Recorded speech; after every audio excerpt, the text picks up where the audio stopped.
Kasih karunia dan damai sejahtera Allah Bapa kita dan anaknya Tuhan Yesus Kristus menyertai saudara. Amin. Shalom, saudaraku yang terkasih, di dalam nama Tuhan Yesus Kristus senang bisa menyapa saudara di tempat saudara berada hari ini dalam dimensi yang berbeda, tetapi dalam dunia yang sama. Sebagai insan yang diciptakan untuk Tuhan sebelum melakukan rangkaian aktivitas kita pada hari ini, marilah kita mengawalinya dengan memuliakan Tuhan lewat pujian kita dan mendengarkan firman Tuhan.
Pembacaan firman pada hari ini diambil dari Yohanes 16 ayat yang ke-8. Dan kalau ia datang, ia akan menginsafkan dunia akan dosa, kebenaran, dan penghakiman. Saudaraku yang terkasih di dalam nama Tuhan Yesus Kristus, apa yang kita dengarkan hari ini adalah yang dijanjikan Yesus Kristus setelah dia naik ke sorga. Ini adalah peristiwa Pentakosta di mana Roh Kudus itu dicurahkan kepada orang-orang percaya. Garis pertama adalah kepada mereka yang adalah murid-murid Yesus Kristus, dan kemudian kita telah menerima itu. Apa peranan penting dari Roh Kudus ini? Ternyata Roh Kuduslah yang mengerjakan pekerjaan Tuhan. Kita tidak boleh mengabaikan peranan Roh Kudus. Dan meskipun Roh Kudus berada di balik layar, tetapi ternyata pekerjaannya lah yang luar biasa dan ternyata begitu holistik, yang membawa kita kepada perubahan yang sangat signifikan. Ketika Yesus Kristus membahas tentang Roh Kudus, ia membahas tentang pribadi. Dan itu mengapa ada ucapan yang mengatakan jika engkau berdosa, bersalah kepada Bapa, pelanggaranmu masih diampuni. Bersalah kepada anak, pelanggaranmu masih diampuni. Tetapi ketika engkau bersalah kepada Roh Kudus, maka engkau telah mendukakannya dan dosamu tidak akan diampuni.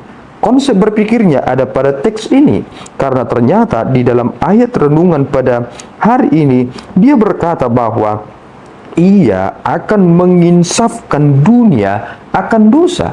Peranan Roh Kudus adalah menginsafkan kita akan dosa-dosa kita. Coba bayangkan jika Roh Kudus sudah berupaya menginsafkan saudara, tetapi saudara tidak mau tahu dengan hal itu, maka tidak ada lagi yang mampu menginsafkan saudara. Saudara tidak boleh berpikir bahwa pendeta lah yang membuat saudara bertobat. Tidak. Yang membuat saudara bertobat adalah Roh Kudus yang ternyata membawa saudara kepada kebenaran. Manusia yang berdosa pada hakikatnya adalah memiliki pikiran yang gelap. Dan pikiran yang gelap inilah yang ternyata membuat manusia itu sulit untuk bertindak. Dan perbuatan manusia itulah yang ternyata tidak dapat diperhitungkan. Apakah manusia dapat melakukannya dengan baik? Jawabannya tidak ada. Sehingga Roh Kuduslah yang membawa seseorang itu kepada perubahan yang signifikan. Nikodemus tidak bisa menangkapnya karena dia tidak mampu menyelami terkait tentang apa yang dikerjakan Roh Kudus. Tetapi kita mengerti maksud Yesus Kristus terkait tentang kelahiran kembali. Ini adalah pekerjaan dari Roh Kudus. Dan kemudian pekerjaan dari Roh Kudus adalah dia akan membawa manusia kepada kebenaran dan juga penghakiman. Bahwa dakwaan yang sesungguhnya adalah ketika Roh Kudus tidak mengakui saudara. Adakah saudara terlalu berani berkata, "Aku ini adalah anak Allah"? Apa dasar saudara mampu berkata saudara adalah anak Allah? Jika saudara berkata bahwa saudara adalah anak Allah, saudara bisa celaka.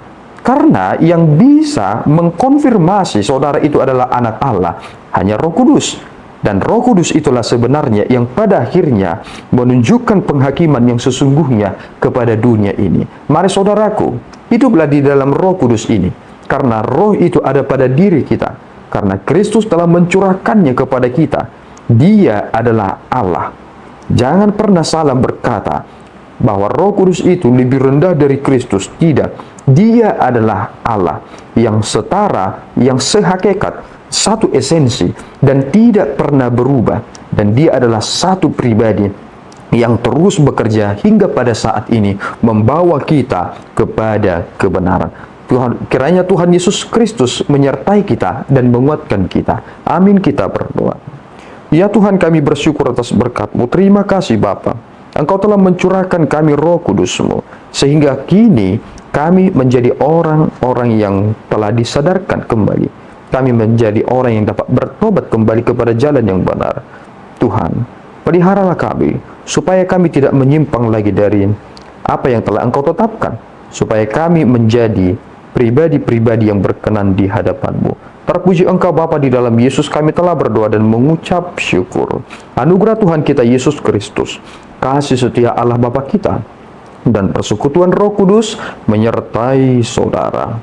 Amin. Tuhan Yesus memberkati.